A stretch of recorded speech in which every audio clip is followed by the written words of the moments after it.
जय हो, भक्तवत्सल भगवान की जय हो। तो कल हम सभी ने सबसे पहले कल कथा हुई थी प्रहलाद जी और भगवान के बीच बातें, जिसमें भगवान बताते कि सत्संग करना कितना आवश्यक है। फिर धर्म की चर्चा हुई, दान के बारे में बताया गया, गजेंद्र की कथा हुई, गजेंद्र और ग्राह की कथा हुई, दोनों का उद्धार करते हैं भगवान। उसके बाद फिर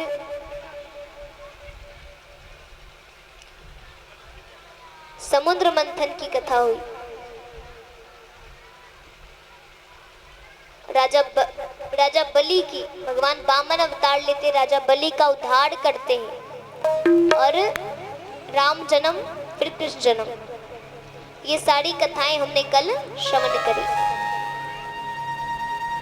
तो कल कृष्ण जन्म मथुरा में होता है।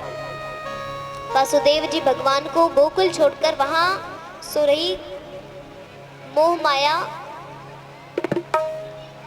रूपी कन्या को लेकर, योग माया को लेकर चले आते हैं। आइए सभी शांति बनाकर एक बार पूरे हाथ उठाकर और जोरदार जयकारा, उसके बाद बिल्कुल शांति, पूरे हाथ उठाकर सभी भक्त, इधर वाले और पीछे वाले, बीच की माताएं आगे बैठकर सब कितना कंजूसी करती है। पूरे हाथ उठाइए सभी भक्त, सभी अपने हाथों की लकीर दिखा दीजिए। अगर अपनी किस्मत बनानी है तो हाथों की लकीर दिखा दीजिए, कि जो बिगड़ी हुई लकीर होगी भगवान बना देंगे। तो पूरे हाथ उठाकर प्रेम से बोली भक्त वत्सल भगवान की। बिल्कुल आवाज नहीं, हाथ नीचे नहीं, ऊपर। जब तक आवाज नहीं तब तक हाथ नीचे नहीं होना है। पूरे हाथ उठाकर प्रेम से बोली भक्त वत्सल भगवान की। चलिए आगे वाले तो आवाज है, पीछे वाले बिल्कुल नहीं, और इधर भी आवाज नहीं है। पूरे हाथ उठाकर, जब तक आवाज नहीं आएगी तब तक हाथ नीचे नहीं होना चाहिए। प्रेम से बोली कृष्ण कन्हैया लाल की। थोड़ा सा और जयकारा, थोड़ा सा। पूरे हाथ उठाकर, पूरे हाथ उठाइए। कोई कंजूसी, आगे बैठकर सब कौन सी चिंता में मगन रहते पता नहीं। पूरे हाथ उठाकर, और पीछे वाले कोई कंजूसी नहीं। प्रेम से बोली भक्त वत्सल भगवान की, राधा रानी सरकार की, कृष्ण कन्हैया लाल की।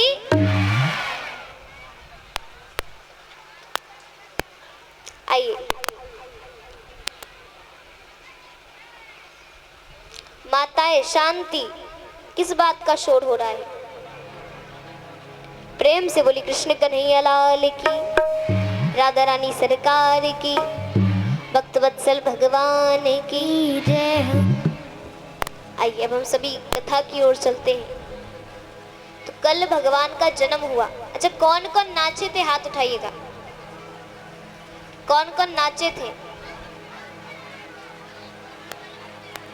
हल्ला नहीं, बिल्कुल शोर नहीं, बस हाथ उठाना है जो जो नाचे थे वो। और पुरुष वर्ग में तो खूब शोर हो रहा था। उधर से कोई नहीं है पुरुष वर्ग में? चलिए, तो आज भी नाचना है खूब। मटकी, भगवान मटकी फोड़ेंगे और सभी को नहाना भी है और खाना भी है, माखन। आइए, अभी उसमें विलंब है तो शांति बनाकर और शांति पूर्वक कथा श्रवण करना है। अब हम सभी भगवान की लीला की ओर चलते हैं, भगवान की कथा की ओर चलते हैं। प्रेम से बोली कृष्ण कन्हैया लाल की, राधा रानी सरकार की जय हो, भक्तवत्सल भगवान की जय, वृंदावन बिहारी लाल की जय। तो भगवान का कल जन्म होता है। अब हम सभी भगवान की लीलाओं की ओर चलते हैं। आज भगवान की बाल लीला के दर्शन करेंगे हम। राम जी बचपन में इतने नटखट नहीं थे। कल हमने राम जी का चरित्र भी सुना, तो राम जी की उतनी बाल लीलाएं नहीं है, क्योंकि वो मर्यादा पुरुषोत्तम है। हम कहते हैं ना मर्यादा पुरुषोत्तम, तो वो मर्यादा पुरुषोत्तम है। कोई बदमाशी नहीं, कोई शैतानी नहीं, कोई शैतानी नहीं करते थे वो बचपन में। लेकिन भगवान कृष्ण भगवान बड़े नटखट हुए। वो उनके बचपन की खूब सारी कहानियां हैं, खूब सारी लीलाएं हैं। भगवान के बचपन की खूब सारी लीलाएं हैं। तो हम सभी आज भगवान की बाल लीला के दर्शन करेंगे। और देखिए कल भगवान की बारात निकलेगी। कल कृष्ण और रुक्मिणी विवाह है, तो कल की सूचना आपको अंतिम में मिल जाएगी। आइए आज की कथा की ओर चलते हैं। यहाँ वासुदेव जी योग माया को लेकर मथुरा चले आते हैं और भगवान को वहां छोड़ देते हैं। अब पूरे गांव में हल्ला मच गया, भाई यशोदा माँ को लाला भयो है। अब नंद बाबा यशोदा मैया खूब दान कर रहे हैं, खूब पुण्य कर रहे हैं, खूब बधाइयां लुटा रहे हैं। गोपियां मांगने आती कि भाई लाला का जन्म हुआ है तो क्या दोगे? बोले जो आप मांग लो। और जो गोपियां मांगती नंद बाबा उन्हें दे देते। खूब दान करते हैं।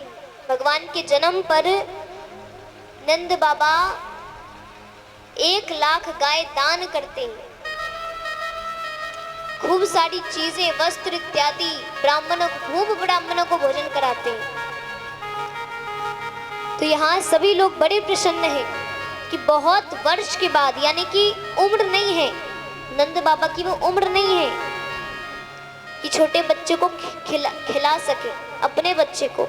लेकिन फिर भी इस उम्र में उनको एक सुंदर सा लाला हुआ है, तो लोग बड़े खुश हैं। अब यहाँ गोकुल में खूब बधाइयाँ लुटाई जा रही है। वासुदेव जी आते हैं योग माया को लेकर, और सारे दरवाजे बंद हो गए। और फिर योग माया रोने लगती है, तो सारे पहरेदार उठते हैं बच्चे की रोने की आवाज सुनकर। दासियों से पूछा जाता है कौन हुई है? बोले संतान कौन है, लड़का है या लड़की? बोले लड़की हुई है। अब कंस परेशान है, 8वां लड़की कैसे हो गई? अरे वो तो मेरा काल होने वाला था ना, और लड़की मुझे कैसे मारेगी? ये कन्या मुझे कैसे मारेगी? देवकी माता कहती हाँ भ्राताश्री, ये कन्या है, ये स्त्री जाति आपको कैसे मारेगी? आपको क्या चोट पहुंचाएगी? तो आप कन्या से क्यों डर रहे हैं? आपने तो मेरे सारे संतानों की हत्या कर दी, इसे तो छोड़ दो, ये तो कन्या है। बोले नहीं, अरे ये सब जानता हूं मैं, ये विष्णु की चालाकी है, ये विष्णु की चालाकी है, विष्णु का छल है। विष्णु बहुत छलिया है, वो सबके साथ छल करता है, तो मुझे पता है वो मेरे साथ छल कर रहा है, तो मैं इसे भी नहीं छोड़ूंगा। देवकी माता से उस कन्या को लेते हैं और जमीन पर पटकने वाले होते हैं कि वो कन्या आकाश में उड़ जाती है। और वो योग माया अपने वेश में आती है और कहती है हे मूर्ख कंस, अरे तू मुझे क्या मारेगा? तुझे मारने वाला काल वृंदावन में जन्म ले चुका है। प्रेम से बोली कृष्ण कन्हैया लाल की जय, राधा रानी सरकार की जय। अब वृंदावन इतना बड़ा है, 84 कोश का वृंदावन है, तो उस 84 कोस के वृंदावन में कहाँ ढूंढेंगे? गोकुल में ढूंढेंगे, बरसाने में ढूंढेंगे, कहाँ ढूंढेंगे? इतना बड़ा वृंदावन है। आइए माताएं शांति बनाकर, अरे पीछे बहुत जगह है, यहाँ नहीं आनी, बहुत दिक्कत हो जाता है। पीछे पीछे पीछे उठ जाइए, उठ जाइए, पीछे चले जाइए, आपको ऐसे परेशानी हो जाएगी।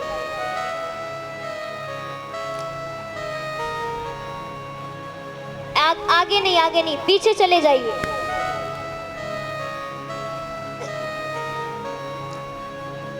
अंतिम में आना है, लेकिन आगे बैठकर देखना है भगवान को। कैसे होगा? आइए शांति बनाकर सभी बैठ जाइए। प्रेम से बोली भक्तवत्सल भगवान की, राधा रानी सरकार की जय। तो यहाँ पर कंस परेशान है कि इतना बड़ा वृंदावन है, कहाँ ढूंढेंगे। तो उन्होंने पूतना को बुलवाया। पूतना ने कहा, महाराज मुझे भेजो, मैं अपने स्तनों पर विष लगाकर जाऊंगी। और जितने भी छोटे छोटे बच्चे होंगे, जिसने आजकल में जो 1 महीने 2 महीने का होगा, 1-2 दिन का होगा, उसमें मार दूंगी। कंस ने भेज दिया। अब वो सभी बच्चों की हत्या कर रही है। भगवान परेशान हो जाते हैं। तो भगवान योग माया को कहते हैं कि जाइए, जाकर पूतना को गोकुल लेकर आइए। अब पूतना गोकुल आती है। अब उसने सुना कि भाई गोकुल में सभी बात कर रहे हैं, सभी गोपियां एक दूसरे से बात कर रही है, सभी ग्वाल बात कर रहे हैं, भाई नंद बाबा का तो पुत्र बड़ा अद्भुत है, बहुत सुंदर है, बहुत अद्भुत है वो। अब अद्भुत है, सुंदर है, बहुत अच्छा है। उसकी तारीफ सुन कर पूतना को लगता है कि यही कंस का काल है। अब पूतना स्तनों में विष लगाकर और बहुत ही सुंदर सी स्त्री का वेश बनाती है, बहुत सुंदर, मानो स्वर्ग से अप्सरा उतरी है, बहुत सुंदर स्त्री का वेश बनाती है। और एक गोपी से नंद बाबा के घर का रास्ता पूछती है। गोपी ने बता दिया। वो नंद बाबा के घर पहुंचती है, आवाज लगाती कोई है। अंदर से यशोदा माता आती है। यशोदा माँ कहती है, अच्छा यशोदा मैया देख कर उन्हें देखते रह जाती, इतनी सुंदर लग रही है पूतना, बहुत सुंदर। माता कहती है, देवी आप कौन हैं? आपको देखने से तो लग रहा है कि आप स्वर्ग से अप्सरा आई है, या कोई देवी है, या फिर कोई महर्षि की पत्नी है, आप कौन है? तो पूतना ने कहा कि मैं एक ऋषि की पत्नी हूँ, मुझे पता चला है आपके घर एक लाला ने जन्म लिया है, बहुत सुंदर बालक है, अद्भुत बालक है, तो मैं उसके दर्शन करने आई हूँ। यशोदा माता अंदर लेकर आती है। पूतना कहती है कि मुझे अपने पति से तो वरदान मिले। बोले क्या? बोले पहला कि जिसे मैं आशीर्वाद देती हूँ वो मेरा आशीर्वाद कभी विफल नहीं जाता, और दूसरा जो मेरे स्तनों का पान करता है वो चिरंजीवी हो जाता है। माता बड़ी प्रसन्न होती है। अब वो भगवान के पास जाती है, भगवान को बाहर लेकर आती है। तो भगवान पूतना को देखते ही नेत्र बंद कर लेते हैं। शास्त्रों में इसके बहुत से कारण दिए गए हैं, बहुत से कारण है। मैं आपको 2 कारण बताती हूँ। अलग अलग संत जन अपने अपने बुद्धि के, अपने अपने विवेक के हिसाब से कारण पता किए हैं, तो मैं आपको 2 कारण बताती हूँ। पहला कारण ये बताया जाता है कि भगवान नेत्र बंद करके भगवान भोले बाबा को याद कर रहे थे कि भोले बाबा, अरे ये पूतना विष लेकर आई है, तो आप विष ग्रहण करना, मुझे दूध पिला देना। तो प्रार्थना करते हैं वो नेत्र बंद करे भोले बाबा से। दूसरा कारण बताया जाता है कि पूतना का भगवान पुनर्जन्म देखते हैं। किसने पिछले जन्म में कौन से ऐसे अच्छे कार्य किए या क्या किया जिसके कारण सबसे पहले इसकी मृत्यु लिखी है मेरे हाथों। तो भगवान नेत्र बंद करके ये देखते हैं कि ये कौन थी। तो पिछले जन्म में पूतना राजा बलि की बहन थी, जिसका उद्धार भगवान वामन अवतार में करते हैं। राजा बलि ने भगवान के पटुक रूप वामन अवतार को देखा और ये इच्छा प्रकट की मन से कि काश ये मेरा पुत्र होता, मैं इसे अपने स्तनों का पान कराती। लेकिन जब भगवान अपना विशाल रूप दिखाते और राजा बलि को लेकर चले जाते हैं, तो राजा बलि की बहन को बड़ा क्रोध आता है और वो कहती है, अरे ऐसे अगर मेरा ऐसा पुत्र होता तो मैं उसे विष पिलाकर मार देती। और अगर भगवान के सामने कोई मन से इच्छा प्रकट करता है ना, तो भगवान उसकी इच्छा की पूर्ति करते हैं। हृदय से प्रकट करना चाहिए। तो भगवान कहते तथास्तु। अब यहाँ पूतना का भगवान, पूतना की इच्छा पूरी कर रहे हैं भगवान।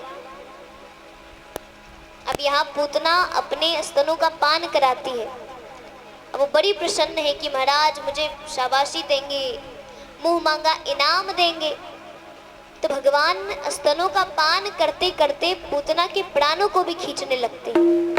अब पूतना के प्राणों को खींच रहे हैं तो धीरे धीरे पूतना की शक्ति भी कम होते जा रही है। अब वो अपने विशाल रूप में आती है, लंबा चौड़ा शरीर है, भयानक रूप है, और वो आकाश में उड़ जाती है। छोड़ो लाला चिल्ला रही है वो। भगवान कहते, अरे देखो जल्दी मैं किसी को पकड़ता नहीं, और पकड़ लूं तो छोड़ता नहीं। तुम कहती हो छोड़ दो, अरे मैया ने मुझे पकड़ना सिखाया है, छोड़ना नहीं। तो जब मुझे छोड़ना आता ही नहीं, मैं छोड़ू कैसे? अब वो चिल्ला रही है, छोड़ो लाला।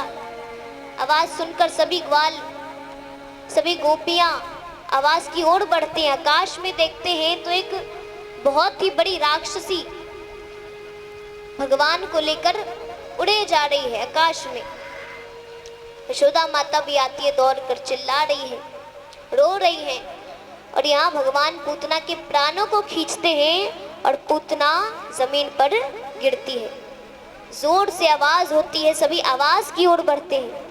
और इतना लंबा चौड़ा शरीर है उसका कि उसने दूर दूर के पेड़ों को नष्ट कर दिया। भयानक आवाज होती है और सभी आवाज की ओर बढ़ते हैं। सभी ने देखा भाई एक बहुत बड़ी राक्षसी है जिसके उदर पर, पेट पर भगवान बैठे हैं।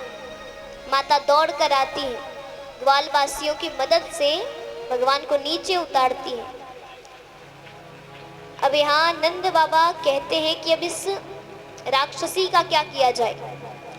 तो सभी सुझाव देते हैं कि काम कीजिए, इसके टुकड़े करके जला देते, क्योंकि इतनी बड़ी चिता बनेगी नहीं, बहुत लंबा शरीर है, इतनी बड़ी चिता तो बनेगी नहीं, तो इसे जला देते हैं टुकड़े करके। तो यहाँ वही कार्य किया जाता है। सुखदेव जी कहते हैं, राजन जब उसकी चिता जली तो सुगंध निकलती है। क्यों? बोले क्योंकि भगवान ने उसे माँ का दर्जा दिया है। स्तनों का पान एक माँ कराती है तो भगवान उन्हें माँ का दर्जा देते हैं। और हम कहते भी है पूतना मौसी, पूतना मौसी कहते हैं ना, तो पूतना मौसी माँ के समान। मौसी मतलब माँ के समान, मासी, माँ जैसी। तो भगवान पूतना का उद्धार करते और पूतना के लिए विमान आता है, भगवान के पार्षद आते हैं और वो भगवान के धाम जाती है। प्रेम से बोली कृष्ण कन्हैया लाल की जय, भक्त वत्सल भगवान की जय। अब यहाँ पूतना का उद्धार होता है। कंस को पता चलता है कि उस बालक ने पूतना का वध कर दिया। अब यहाँ वो दूसरे दैत्य को भेजता है। अब पता तो चल गया है कि बालक कहाँ रहता है, बोले गोकुल में रहता है। तो पता तो चल गया, वो रोजाना दैत्य भेज रहा है। अब यहाँ गोकुल में रोजाना भगवान से कोई ना कोई मिलने आ जाया करता, कोई ना कोई देवता वेश बनाकर आ जाया करते, कोई ना कोई वेश बनाकर आते भगवान से मिलने। तो रोजाना भगवान के घर उत्सव मनाए जाते, क्योंकि लोग आते हैं तो चाय नाश्ता हो जाता है ना। अब आपके घर में एक बच्चे ने जन्म लिया है, तो कभी कोई रिश्तेदार आ गए, कल होकर दूसरे आ गए बच्चे को देखने, होता है ना, परसों होकर तीसरे आ गए। तो रोजाना उनके यहाँ मेहमान आ जाया करते दूर दूर से देखने के लिए भगवान को। और खूब सोहर गाते, खूब ढोल नगाड़े बजाते कि भाई नंद के आनंद भयो, जय कन्हैया। प्रेम से बोली कृष्ण कन्हैया लाल की जय। तो यहाँ रोजाना उत्सव मनाए जाते, ग्वाल गोकुलवासी खूब नाचते, झूमते, नृत्य करते और नंद भवन में खूब धूल उड़ती रोजाना। उन नंद भवन में उड़ रही धूल, धूल मोहे प्यारी लगे। पंचवटी में उड़ रही धूल, धूल मोहे प्यारी लगे। बड़े प्रयागराज प्रेम से बोली कृष्ण कन्हैया लाल की और झूमते नाचते हुए तालियों के साथ नंद